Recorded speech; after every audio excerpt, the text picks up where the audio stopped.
É assim que a Via Láctea fica na luz infravermelha. Cada ponto é uma estrela, não só os brilhantes. Quantas estrelas? Quantos mundos? Quantas formas de estar vivo? Terra, Sistema Solar, Galáxia Via Láctea. Onde estamos nesta imagem? Vê aquele braço externo? É onde moramos, a uns 30.000 anos-luz do centro. A galáxia Via Láctea é a próxima linha de nosso endereço cósmico. Estamos agora a 100.000 anos-luz de casa. A luz, que é a coisa mais rápida que existe, levaria 100.000 anos para vir da Terra até aqui. Esta é a grande espiral de Andrômeda, a galáxia vizinha. Chamamos nossas duas galáxias gigantes e algumas menores de grupo local. Terra, Sistema Solar, Galáxia Via Láctea, Grupo Local. Nem conseguimos ver nossa galáxia daqui. É apenas uma entre milhares no aglomerado de Virgem. Aglomerado de Virgem. Nesta escala, todos os objetos que vemos, incluindo os pontos mais minúsculos, são galáxias. Cada galáxia contém bilhões de sóis e inúmeros mundos. Ainda assim, o aglomerado de Virgem em si é uma parte minúscula de nosso universo. Este é o cosmos na maior escala que conhecemos. Uma rede de centenas de bilhões de galáxias. É a última linha de nosso endereço cósmico. Por enquanto. Universo observável. Universo observável? O que significa isso? Mesmo para nós, em nossa nave da imaginação, há um limite da distância que podemos ver no espaço-tempo. É nosso horizonte cósmico. Para além desse horizonte, estão partes do universo que estão distantes demais. Não houve tempo suficiente nos 13,8 bilhões de anos do universo para sua luz nos alcançar. Muitos de nós suspeitam que tudo isto, todos os mundos, estrelas, galáxias e aglomerados em nosso universo observável, é apenas uma bolha minúscula em um oceano infinito de outros universos. Um multiverso.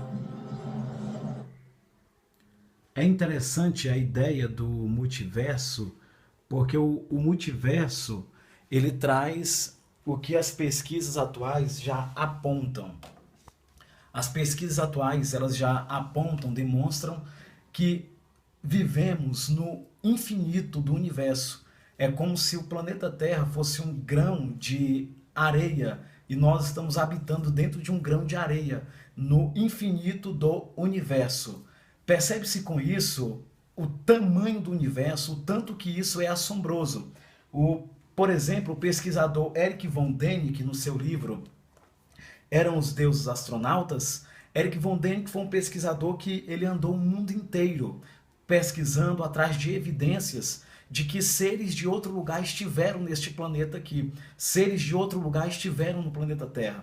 Devido à grandiosidade do universo, à imensidão, ele tem a ideia de que pode haver vida em outra parte do universo e que essas vidas estiveram aqui na Terra pelas evidências arqueológicas, filológicas encontradas pelo Erich von Däniken. Porém, essa é uma tese, não tem como ela ser comprovada cientificamente, porque nada lá fora foi encontrado ainda.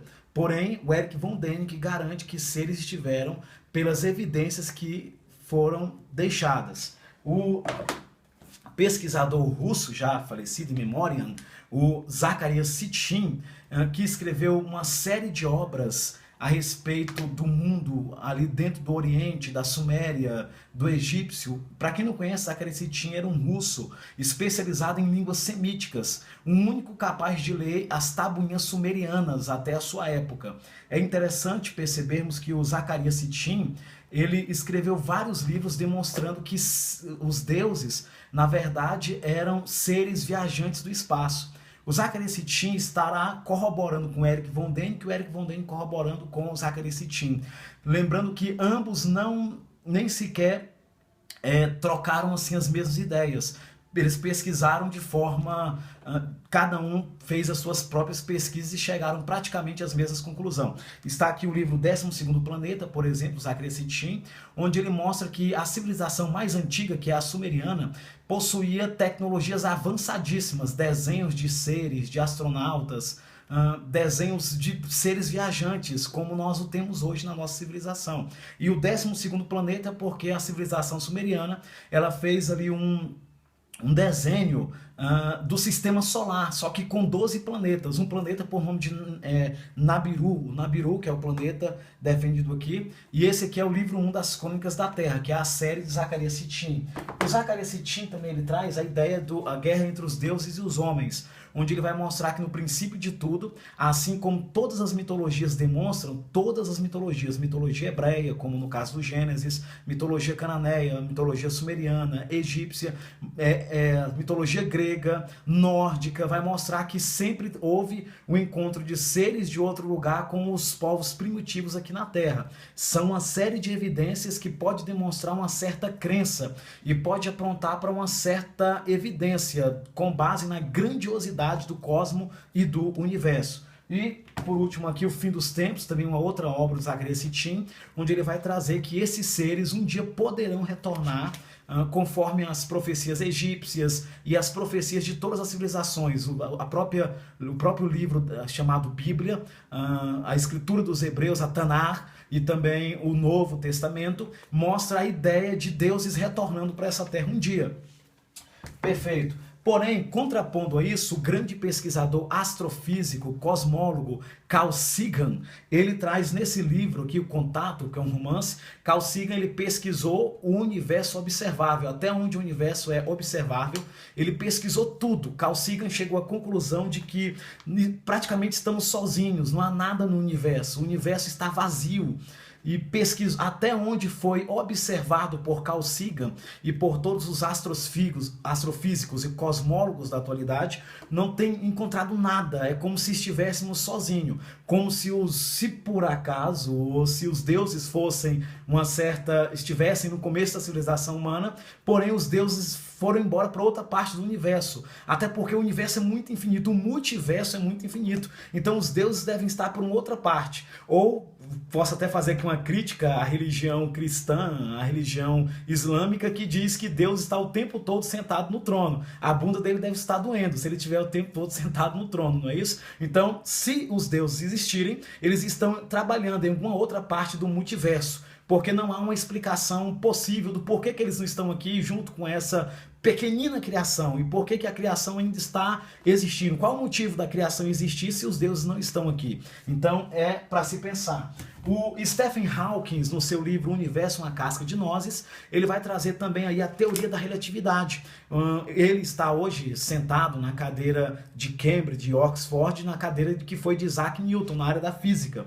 Um grande astrofísico no Universo, uma Casca de Nozes, ele vai mostrar e desenvolver a teoria da relatividade moderna, iniciada ali por Albert Einstein. Ele vai desenvolver todo o seu pensamento de que o tempo e o espaço é relativo.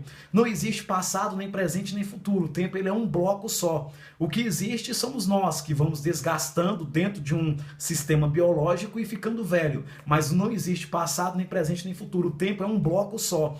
Isso é mostrado pela física. Ele também mostra os buracos negros que levam a outras dimensões desse grandioso universo. Também li a obra aqui do Richard Dawkins, O Delírio Chamado Deus. O Dawkins também é um pesquisador, está hoje sentado na cadeira de Oxford, de Biologia, e ele vai mostrar que dentro do sistema biológico é possível não ter a necessidade de um Deus pessoal ou um Deus desenhado conforme as religiões. Ele chega a ser o ponto extremo do ateísmo, Richard Dawkins. O Christopher Hitchens, melhor dizendo, no seu livro Deus Não é Grande, também estudei essa obra. Nesse livro ele vai mostrar como que a religião envenena tudo, envenenou as pessoas. O interessante nós percebermos em todo o estudo científico, arqueológico, filológico, astrofísico, biológico, é que as religiões, digo isso como cientista da religião, as religiões elas são simplesmente fruto de desenvolturas sociopolíticas e socio-religiosas que vão surgir devido ao medo desconhecido, devido àquilo que não é possível ser explicado, fenômenos fenômenos naturais que eles não conseguiam explicar, momentos naturais que eles não conseguiam explicar, e tudo isso vai surgindo das religiões, que todas elas têm um mesmo mito fundante. Pode ver que, por exemplo, o dilúvio contado pelos hebreus já era contado pelos sumerianos no mito de Gilgamesh. A ideia do caos contado pelos hebreus já era contado entre os sumérios e os egípcios. Enfim, todas essas desenvolturas, como, por exemplo, os hebreus contam a história lá do templo, chamado templo onde tem o lugar santo, o santo dos santos. Isso já existia no Egito. A expressão filho do homem, que vai aparecer no livro de Ezequiel, de Daniel, e que o Lucas vai utilizar no seu evangelho, já existia essa expressão no Egito, a esperança de um filho do homem. A ideia de um Satanás ou de um diabo, de uma dicotomia entre o bem e o mal, ela não existia entre os hebreus. Ela vai surgir no período do Império Persa, com a ideia do zoroatrismo, o Ra-Satã. Então tudo isso é explicado, todos esses surgimentos. A ideia de um inferno, por exemplo, ela vai surgir na mitologia grega, com o Hades, o deus do submundo, e depois vai ser desenvolvido pelo romantismo dentro da ideia do cristianismo. Tudo isso, as religiões, elas são produtos de desenvolturas sociais. Elas são produtos de desenvolturas que foram surgindo. O problema é que cada religião tomou para si a ideia de ser verdadeira, tomou para si a ideia de que é a verdade, de que aquilo, eu sinto tudo aqui, então é a verdade. O interessante é que todos eles sentem. Os muçulmanos garantem-se a verdade, os cristãos, os budistas, os espíritas, os hinduístas, enfim, todos eles garantem-se a verdade, quando na realidade todos eles têm o mesmo embrião, têm o mesmo pano de fundo, têm um mito, têm um rito, têm um símbolo, todos eles têm a mesma estrutura religiosa, que são produtos de desenvolturas sociais, culturais, políticas e econômicas de uma época. A bem da verdade, a única evidência que podemos ter é que, se todas as civilizações defendem a ideia de deuses, inclusive os hebreus, eles eram enoteístas e depois eles vão se tornar monoteístas devido à centralização política pós-cativeiro da Babilônia. Então, com isso, todos eles eram enoteístas ou politeístas no começo da humanidade. Isso demonstra o quê? Isso demonstra que, se há essas evidências de que os deuses estiveram aqui, talvez os deuses eram simplesmente viajantes desse multiverso tão infinito e que em algum momento eles devem estar em uma outra parte. Até mais, fica aí nosso primeiro vídeo sobre cosmologia, religião, arqueologia e teses, até mesmo conspiracionistas. Até a próxima. Muito obrigado. Eu sou o professor Edfran Júnior e você pode ter acesso aos nossos estudos, artigos e materiais. Até a próxima. Muito obrigado.